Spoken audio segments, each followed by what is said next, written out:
One of the newer trends in trapping is the use of expanded pans for footholds. That is, trap pans that are larger than the stock pan that originally shipped with the trap. The reasoning behind this is that the larger the pan, the greater the chance of the animal stepping on it, thus triggering the trap, compared to a smaller pan which requires the animal to step directly in the center of the jaws to trigger the trap. Now that trapping season's closed, now is the time to take stock of your gear, replace what's worn out, and make plans for next season. I have decided to target mink next year.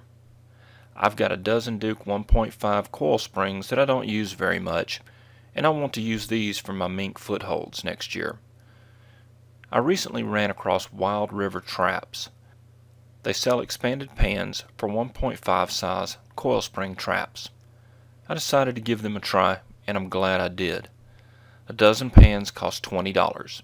Shipping was by priority mail, and I had my pans in a few days. The quality of these pans is outstanding. They are very well made, very sturdy pans, and the included hardware is first rate as well. There's no thin or flimsy junk here. The pans are easy to install. You simply unscrew the old nut and bolt, remove the old pan, and bolt on the new pan. Every pan fit every trap I had perfectly. I did not have to file, bend, or drill anything, and I like that. There's nothing worse than buying something and then having to hammer on it to make it fit. These pans have a notch cut in them so you can see just where the end of the dog is. This means there's no need for a bump type night latch system. Finally, as an added bonus, they'll also fit number 11 double long spring traps. This is a 14-year-old Sleepy Creek number 11 that I've got.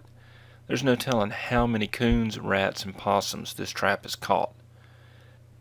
And that's one heck of a long-term survival prep if you ask me. Now this is a nice looking number 11. Look at the size of that pan. So if you're interested in an expanded pan for your 1.5 coil spring traps, I give these things 5 stars. They're outstanding in every respect. Now if Mike would just make a run of pans for TS-85s, I'd really be a happy camper.